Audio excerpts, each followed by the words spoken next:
Dikaitkan pula dengan mushaf, yaitu susunannya yang kemudian kita bacakan sampai saat ini, tertulis di antara 2 jilid, berisi firman Allah Subhanahu wa taala saat dibacakan. Maka Al-Fatihah disebut demikian karena ia membuka surah pertama dalam mushaf.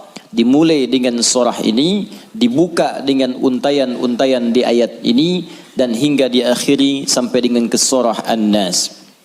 Namun demikian, Al-Fatihah alnya juga memiliki makna istighraq, sesuatu yang luas jangkauannya, menyeluruh sifat keistimewaannya.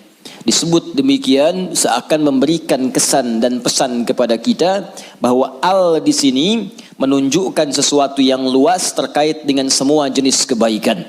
Fatihah artinya pembuka, taknya sifat. Jadi kalau ingin dibukakan sifat-sifat kebaikan kepada kita di semua aspek kehidupan, baik dalam fisik kita yang sehat, baik dalam rizki kita, baik dalam kemuliaan hidup kita, baik dalam segala aktivitas yang kita lalui dari ujung kepala sampai ujung kaki, maka pelajarilah seluruh isi Al-Fatihah ini. Maka Anda akan mendapatkan bimbingan dan mendapatkan kemuliaan dari Allah Subhanahu wa taala yang akan membuka semua sifat-sifat kebaikan dalam hidup kita. Karena itulah surah Al-Fatihah juga disebut dengan surah Asy-Syafi, yang memberikan nilai-nilai kemuliaan, kebaikan, pembuka pintu kesehatan bagi orang-orang yang diuji dengan penyakit. Asy-Syafi, Al-Kafi, sesuatu yang dicukupkan dengannya, yang menjangkau semua hal kebutuhan yang kita perlukan dalam kehidupan di dunia. Jadi kalau kita amalkan isinya, semua hal yang baik-baik dalam kehidupan kita di dunia sampai ke akhirat akan dibukakan oleh Allah Subhanahu wa taala. Apa yang Anda butuhkan? Apa yang Anda perlukan? Apakah kemudahan dalam beraktivitas? Apakah kemudahan dalam rizki? Amalkan isinya, maka kita akan dimudahkan dan diistimewakan oleh Allah Subhanahu wa taala. Demikian dengan nama-nama yang lainnya, sampai diberikan nama 14 kurang lebih untuk menunjukkan luasnya jangkauan kemuliaan dan sifat-sifat kebaikan yang dimiliki oleh surah ini. Lalu pertanyaannya, bagaimana kemudian mendapatkan hal yang dimaksudkan tadi? Kalau sakit, cepat sembuhnya. Orang dulu dibacakan sekali Al-Fatihah, dengan izin Allah langsung sembuh. Kalau kita ada kesulitan rezeki, cepat didatangkannya. Orang dulu kemudian mengamalkan surah Al-Fatihah, maka bahkan ada orang yang belum minta, sudah langsung disediakan oleh Allah Subhanahu wa taala. Demikian dengan aspek-aspek yang lainnya. Karena itu penting bagi kita untuk mengetahui isi surah ini, kemudian mengamalkan kandungannya, tidak sekedar membacakannya, tapi tidak mengetahui isinya, tidak paham kemudian kandungannya, sehingga saat kita mengamalkan isinya, kita tidak disertai dengan pemahaman yang baik dan tidak merasakan bagaimana kemuliaan surah yang dimaksudkan. Yang paling berbahaya, dibaca iya tiap hari, tapi nggak diamalkan isinya, itu persoalannya. Berbahayanya bukan berbahaya dalam persoalan nggak dapat pahala, bukan. Sayang saja dibacakan tiap hari 17 kali, tapi tidak mendapatkan isinya. Kayak orang bekerja tapi nggak dapat gaji. Kerja tiap hari tapi akhir bulan nggak gajian gitu. Ya Allah perintahkan kita untuk membacakannya 17 kali dalam sehari dan menjanjikan pada kita semua jenis kemudahan dan kebaikan dalam hidup. Kita bacakan cuman nggak dapat, itu masalahnya. Nah persoalannya kenapa orang tidak mendapatinya? Boleh jadi bukan karena tidak membacanya, tapi cara membacanya itulah yang tidak sesuai dengan yang diinginkan oleh Al-Quran dan isi surah itu sendiri. Karena itu coba kita gali bagaimana kemudian surah ini diurutkan ayat-ayatnya dan dijelaskan oleh Allah dengan untayan firman-Nya yang sangat luar biasa. Baik, di pertemuan yang lalu kita telah mulai dengan ayat yang pertama. Begini cara memahaminya. Al-Fatihah. Kalau kita ingin memulai bacaan Al-Quran, maka mulai dengan surah ini. Itu yang khusus. Al-Fatihah. Jika kita ingin mendapatkan semua jenis kebaikan dalam hidup dunia akhirat, maka mulai pahami ayat-ayat berikut ini. Cara memahaminya, 1. Bismillahirrahmanirrahim. Baik, Bismillahirrahmanirrahim. Amalkan bagian ayat yang pertama yang memiliki 5 makna dalam kalimat atau ayat yang telah disebutkan tadi.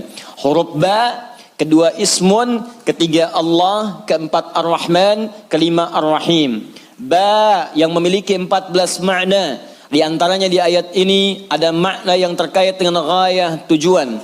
Ada ilsaq, sesuatu yang lekat sekali, dekat, tak terpisahkan. Kemudian musahabah, yang mengawasi kemanapun kita beraktivitas. Kemudian ada istighraq, sesuatu yang luas, menyeluruh, ya, tanpa kecuali. Lalu kita mengatakan bismillah, baknya kita sebutkan, ini artinya jadikan semua aktivitas kita tanpa kecuali, istighraq. Dari bangun tidur sampai tidur lagi, lakukan ghayah, semua lillah, karena Allah subhanahu wa ta'ala. Jadi kalau ingin dibukakan pintu kebaikan oleh Allah, Al-Fatihah, ingin semua dibuka baik, seluruh aktivitas kita, maka niatkan semua yang baik-baik karena Allah. Itu kunci pertamanya. Bangun tidur, niatkan karena Allah. Di begitu Anda bangun, niatkan semua aktivitas karena Allah subhanahu wa ta'ala. Karena itu saat kita bangun tidur, semua ditujukan karena Allah. Alhamdulillahilladzi ahyana ba'dama amatana wa ilaihin nusyur. Jadi kalimat pertama dengan akhir itu karena Allah. Alhamdulillah, terima kasih ya Allah, saya diberikan kesempatan hidup lagi saat ini. Padahal engkau bisa wafatkan aku dalam tidur tadi. Dengan izinmu, ya, sesuai dengan ajal darimu, aku diberikan semua kesempatan untuk hidup lagi. Alhamdulillah, semua pujian aku berikan kepadamu. Lillah. Di ujungnya, wa ilaihin nusyur. Maka sekarang aku akan beraktivitas mencari bekal sebagai persiapan pulang kepadamu. Wa ilaihi, untuk Allah subhanahu wa ta'ala. Makanya kalau Anda mengucapkan doa ini saat bangun tidur, kita sudah berjanji. Semua aktivitas di hari itu kita akan tujukan karena Allah saja. Mencari bekal, bukan karena yang lain. Jadi kalau Anda ucapkan doa tadi, berarti nanti makannya karena Allah, minumnya karena Allah, bekerjanya karena Allah, salatnya karena Allah, infaknya karena Allah, merawat anak karena Allah, semua karena Allah. Ghayah. Awas, hati-hati ya, hati-hati. Maka dampaknya orang yang semua aktivitasnya dilakukan karena Allah subhanahu wa ta'ala, maka fungsi ba yang ketiga. Satu tadi ghayah, kedua istighraq, yang ketiga ilsaq dan musahabah. Lekat dan diawasi oleh Allah. Kalau dulu kita contohkan orang yang meniatkan semua aktivitas karena Allah, maka yang kedua rumusnya, rasakan seakan-akan aktivitas itu diawasi oleh Allah subhanahu wa ta'ala dengan pengawasan yang lekat seperti lem yang menempel, yang menyatukan dua sisi. Ya, mau minum, rasakan diawasi oleh Allah. Bismillah, minum, lakukan karena Allah. Maka mohon maaf, ketika minum Anda dikerjakan karena Allah dan merasa diawasi oleh Allah, ini kuncinya. Awas, ini kuncinya. Karena ada orang yang melakukan sesuatu karena Allah, tapi nggak merasa dilihat, nggak merasa diawasi. Ini saya tanya pada Anda, maaf ya, tadi saat sholat itu, sholatnya karena Allah bukan? Jawab aja, karena Allah bukan? Nah, karena Allah. Baik, kalau sesuatu dikerjakan karena Allah, maka rumus keduanya, rasakan Allah mengawasi kita. Pertanyaan saya yang kedua, saat Anda sholat tadi, saya sholat, kita sholat, merasa nggak diawasi Allah? Merasa nggak dilihat Allah? Karena beda antara orang yang merasa diawasi dengan yang hanya mengerjakan saja, itu lain. Akan beda. Silahkan Anda bekerja, merasa diawasi, Anda akan serius dalam pekerjaan Anda. Mahasiswa yang sedang ujian, merasa diawasi, itu akan fokus kepada soal. Susah, mau noleh kanan khawatir, ada CCTV. Mau noleh kiri juga khawatir, karena terawasi, dia akan fokus. Makanya orang sholat itu kalau benar-benar sholatnya merasa diawasi, dia fokus, gak akan nengok kanan kiri. Gak ada istilahnya ketika takbir Allahu Akbar, tangannya gak sedekap nih. Tahiyatnya kok gerak-gerak ya. Atau bahkan saat sholat mikirkan yang lain. Allahu Akbar, tender ya Allah, tender. Allahu Akbar, WhatsApp belum dibalas. Allahu Akbar, status belum diupdate. Jadi kalau kita benar-benar merasakan diawasi Allah, bahkan kita pun akan belajar bagaimana cara membacakan bacaan dalam sholat supaya benar. Karena malu gitu.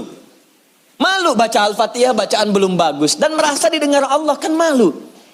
Anda bicara di depan saya, bicaranya nggak jelas. Anda sendiri sudah nggak enak. Ustadz Adi, saya mau bertanya, silahkan. Kan kalau kedengaran nggak jelas pun, saya dengarnya pun nggak paham, Anda nyampaikan pun nggak enak.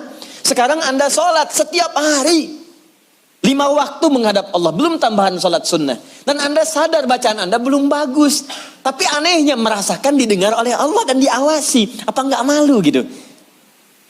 Coba deh satu kali rasakan hal yang demikian. Jadi kalau kita memang merasa, itu dampaknya lain ke dalam ibadah kita. Nanti rumus terapannya, aktivitas harian kita. Ini minum, ini memang minum ini pekerjaan sederhana. Tiap hari kita minum. Cuman ada beda ketika minum kita itu merasa dilihat Allah. Maka saya katakan di pertemuan lalu, mustahil Anda akan menyentuh minuman yang tidak disukai oleh Allah. Mustahil.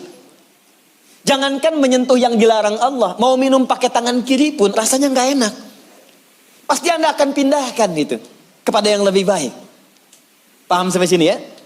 Ya sama dengan proses begini, mencari nafkah, bekerja, dari di jalan, dari baca, berpakaian. Kalau semua dikerjakan karena Allah, demi Allah saya katakan, mustahil dalam pekerjaan bisa mudah menyentuh yang diharamkan oleh Allah. Gak mungkin. Gak mungkin mau terima proyek yang haram, itu mustahil.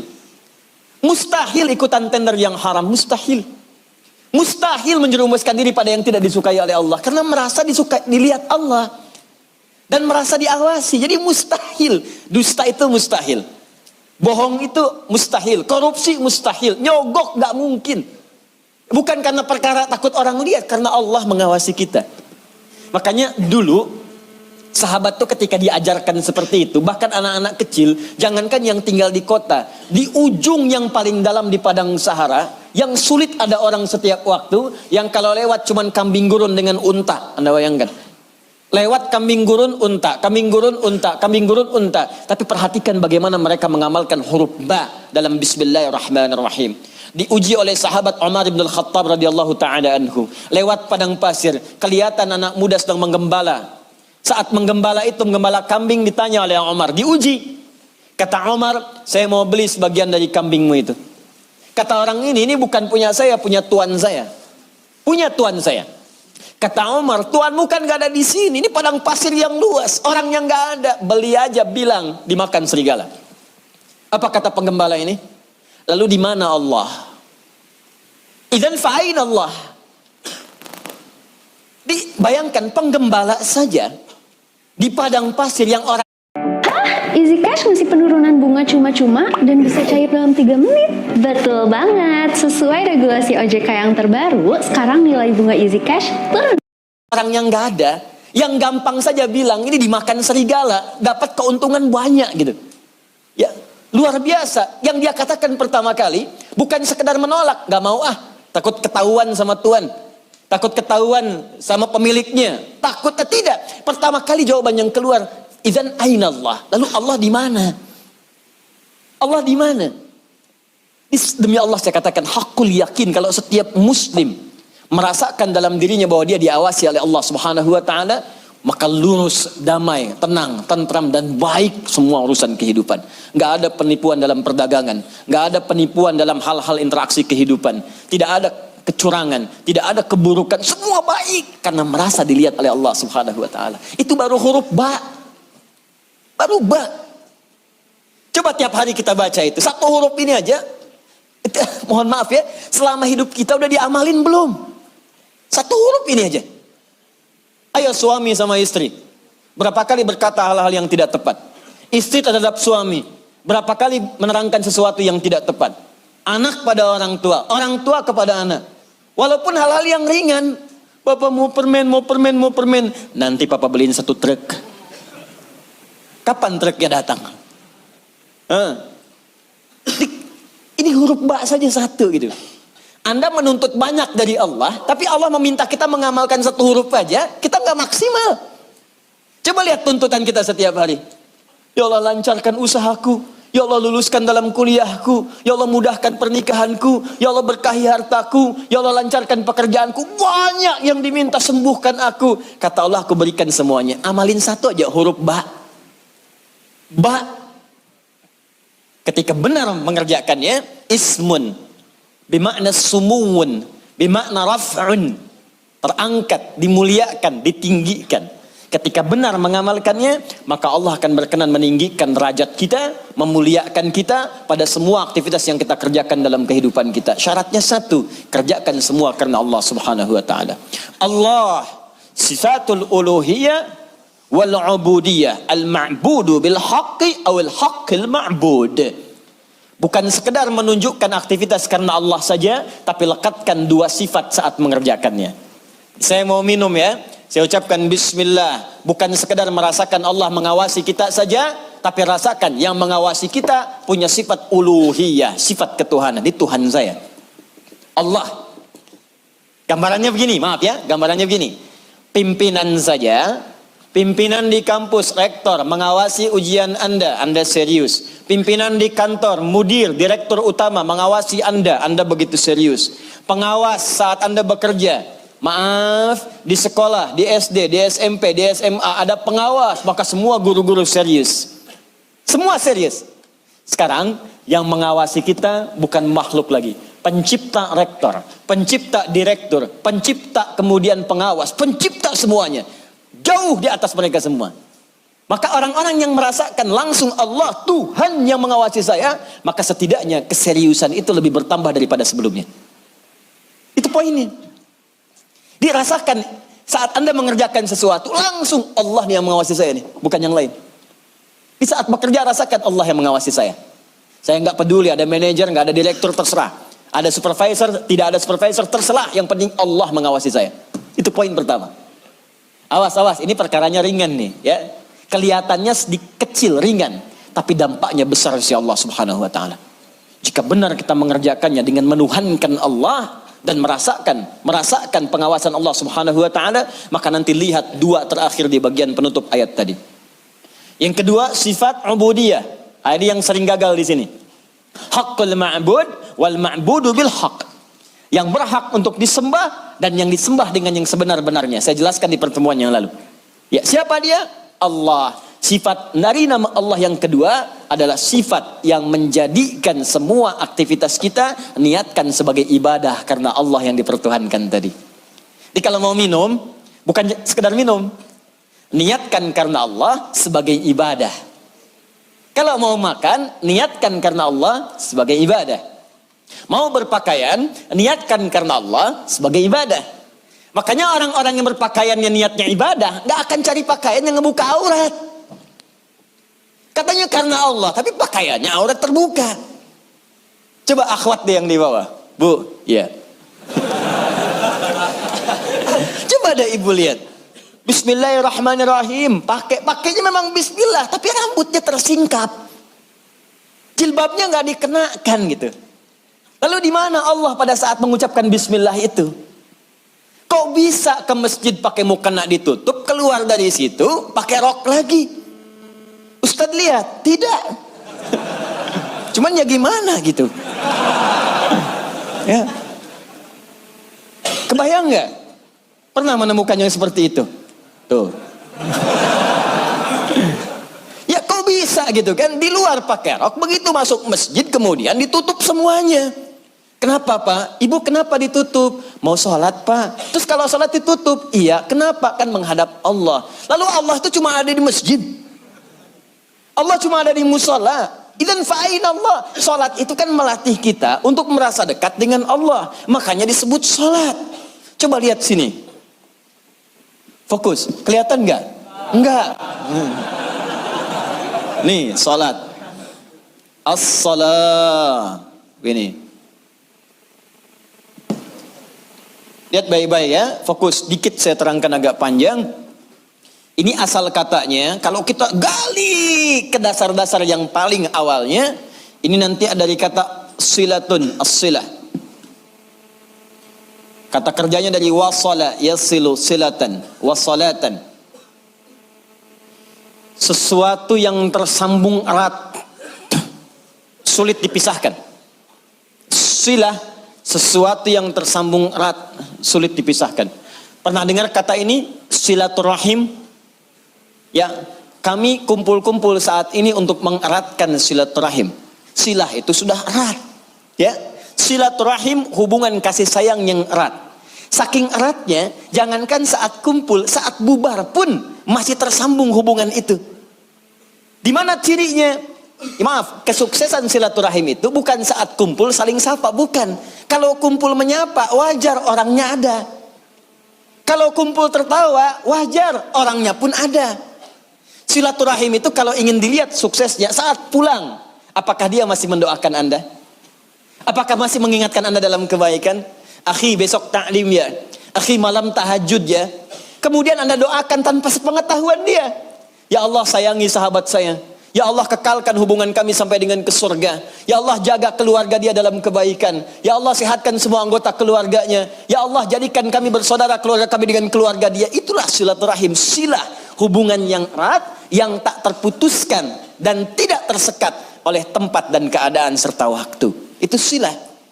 Nah, kalau kita ingin menjadikan latihan supaya kita terhubung dengan Allah, kapanpun, dimanapun, tanpa disekat oleh tempat dan waktu, maka latihannya untuk mendekat kepada Allah disebut dengan sholat.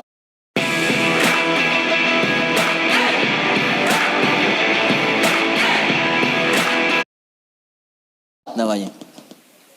Di sholat ini cara kita terhubung dengan Allah. Supaya saat terhubung itu bukan cuma di masjid, nggak ada sekat tempat, dimanapun tersambung dengan Allah. Dikeluar dari masjid, ingat Allah. Makanya orang yang jalannya keluar dari masjid ingat Allah, maka jalannya pun jalan yang merasa diperhatikan oleh Allah. Nggak akan dia sombong dan nggak akan pernah tertukar sendal.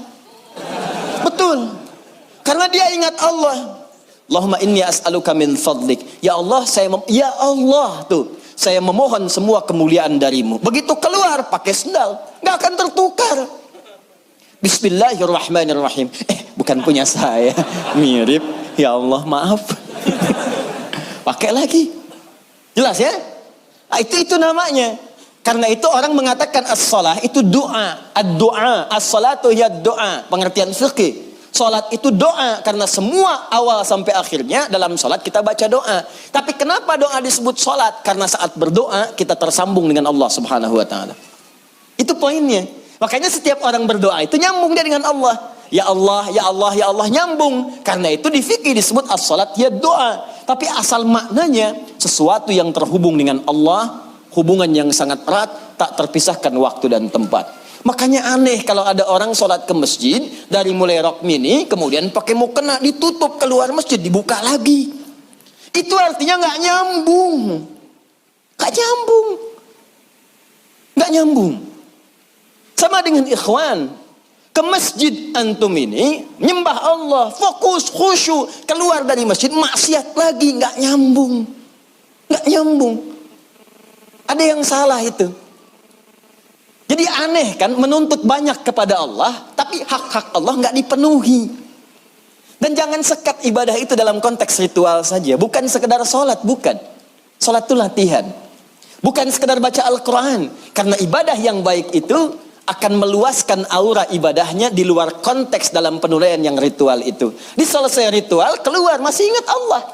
Coba buka Quran surah keempat, ayat 103. Perhatikan bagaimana Allah menjelaskan keutamaan apa yang dikerjakan setelah salat itu. Tadi yang saya terangkan maknanya. Fa idza qadaitumus salata, maka jika engkau telah selesai mengerjakan salat, fadhkurullah. Maka salat yang benar itu saat dikerjakan akan mengingatkan engkau dengan Allah. Maka ingatlah Allah. Qiyaman, saat berdiri. Jadi kalau orang benar salatnya, selesai salat berdiri, yang diingatnya Allah. Wa qu'udan, duduk. Anda ke musola di kantor, balik dari ke musola, balik lagi ke meja, duduk di kursi, depan komputer, duduk sambil ngetik, fadhkurullah, ingat Allah. Bukan sekedar subhanallah, subhanallah, subhanallah, sambil ngerjain proyek astagfirullah, astagfirullah, astagfirullah, dicek oleh supervisor, di komputernya astagfirullah semua. Bukan itu. Bukan itu maksudnya. Maksudnya ketika Anda kerjakan itu, Anda ingat Allah, maka nggak ada nol yang bertambah. Tidak ada angka yang berubah, sesuai semuanya. Kenapa? Karena merasa diawasi oleh Allah Subhanahu wa taala. Tuh, dua poin itu hadir nggak dalam kehidupan kita? Apakah selama ini berpakaiannya karena Allah? Maka pakaian ini nggak akan dicari dari sesuatu yang haram. Dan pakaian ini akan digunakan pada yang baik-baik. Makanya pakaian yang diperoleh dari harta yang baik akan keluar perbuatan baik dari itu. Harta benda yang dihasilkan dari proses yang halal, semuanya akan berkah.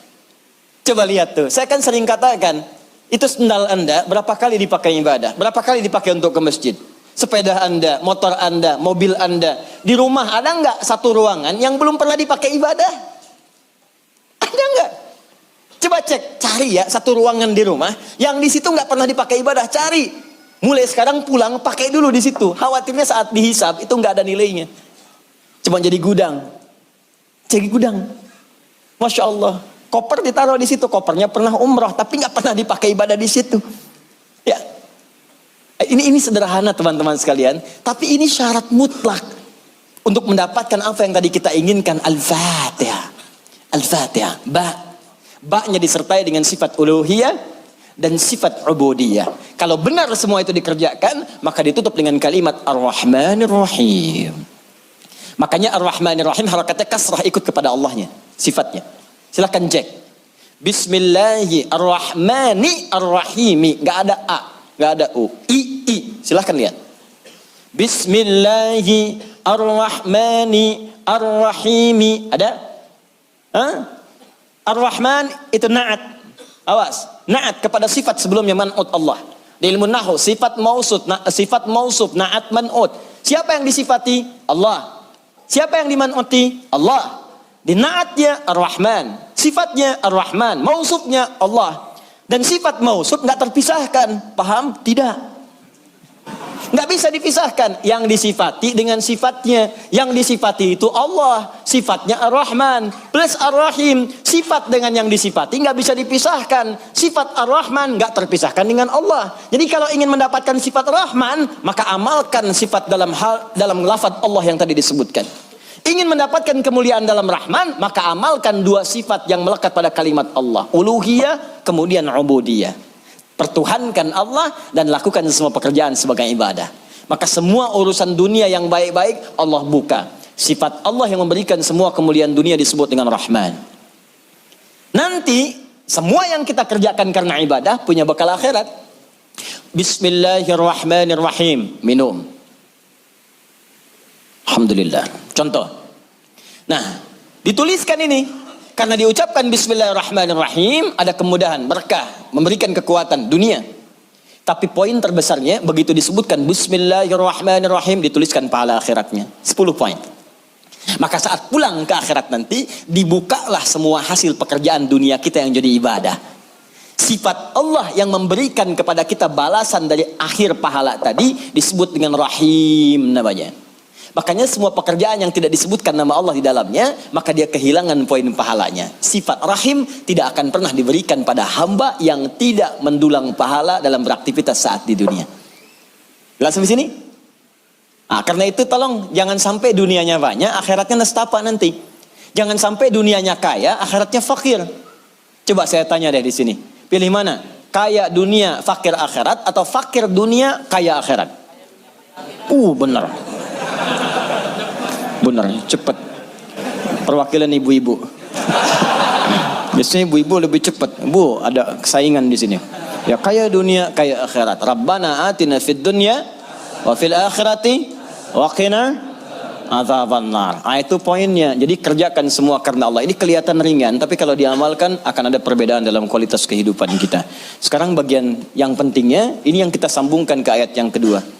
Setelah kita mengerjakan semua karena Allah itu, dan Allah berikan apa yang dijanjikan tadi. Ya Allah, saya ingin mudah bekerja. Bismillahirrahmanirrahim. Ternyata diberikan. Ya Allah, besok saya ingin ujian. Bismillahirrahmanirrahim. Ternyata lulus. Ya Allah, besok saya akan lamaran. Bismillahirrahmanirrahim. Diterima lamarannya. Ya Allah, besok saya akan menikah. Bismillahirrahmanirrahim. Lancar akadnya. Lantas apa yang harus kita lakukan setelah Allah berikan semua itu? Untuk bisa mengabadikan nikmat yang diberikan tadi atau bertambah dari yang sebelumnya.